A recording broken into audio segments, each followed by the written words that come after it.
वह पढ़कर अध्यापिका बनना चाहती थी, पर जमींदार का बेटा बहुत क्रूर था। उसने बदले की आग में रूपकला को अगवा कर लिया। कई दिनों तक उसे एक पुरानी कोठरी में बंद रखा गया।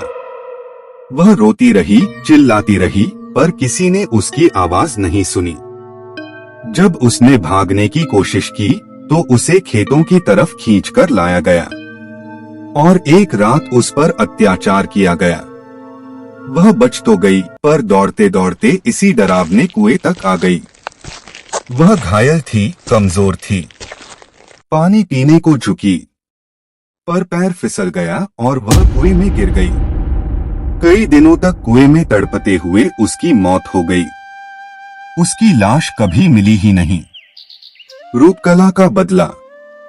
उसने हरनाम से कहा, जिसने मेरे साथ ये सब किया वह अभी भी जीवित है। धन दौलत वाला प्रभावशाली आदमी बन गया है, पर मैं उसे छोड़ूंगी नहीं और तू मेरी मदद करेगा। हरनाम डर गया, पर मैं कैसे? मैं तो गरीब आदमी हूँ।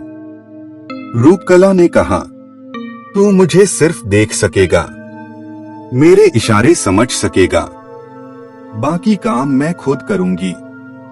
हरनाम के पास कोई विकल्प नहीं था।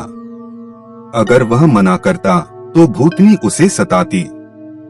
इसके बाद हर रात रूपकला हरनाम के सामने प्रकट होने लगी। वह उसे गांव से दूर शहर के पास तक ले गई, जहां बड़ा और चमकदार घर था। उस घर में रहता था नरेंद्र सिंह, वही जमींदार का बेटा। भूत का भय, नरेंद्र की बर्बादी। हर रात नरेंद्र सिंह को अजीब अजीब घटनाएं होने लगी।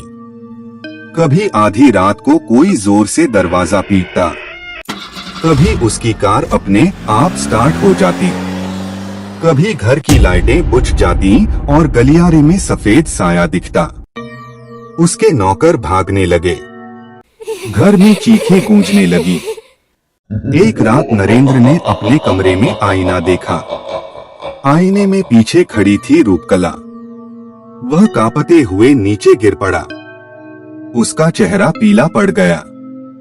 रूपकला बोली, याद है मुझे? मैं वही हूँ जिसे तूने मार दिया था।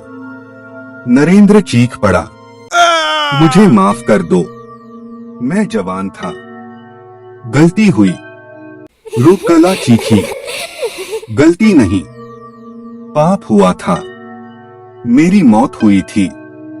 उस दिन से नरेंद्र की हालत बिगड़ती गई। वह पागल होने लगा। डर के मारे नींद नहीं आती, चेहरा सूख गया और अंत में एक रात वह पेड़ से लटका पाया गया। लोग बोले, उसने खुदकुशी की है। कुछ बोले, भूत ने मारा है। रूपकला की मुक्ति।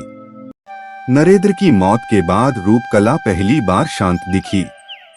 वह हरनाम के सामने आई और बोली, अब मेरा बदला पूरा हो गया है, पर एक बात याद रखना, तूने निस्वार्थ होकर मेरी मदद की है। मैं तुझे आशीर्वाद देती हूँ। तेरा खेत कभी खाली नहीं होगा, तेरा घर हमेशा सुखी रहेगा। हरनाम भावुक हो गया। उसने पूछा, अब तुम कहाँ जाओगी?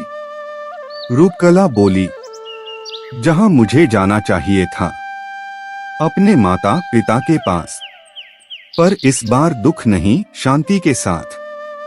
धीरे धीरे उसका साया धुंध बनकर आकाश में विलीन हो गया। नया जीवन, नया सवेरा।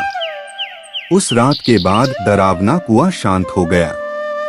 लोगों ने कहा, जिस आत्मा का बदला पूरा हो जाए वह मुक्त हो जाती है। हरनाम का खेत सच में खुशहाल होने लगा। फसलें दोगुनी होने लगी। बैल और गाय स्वस्थ होने लगे। घर की गरीबी कम होने लगी। हरनाम अक्सर कुएं के पास बैठकर रूपकला को याद करता। उसकी आंखों में डर नहीं, सम्मान था।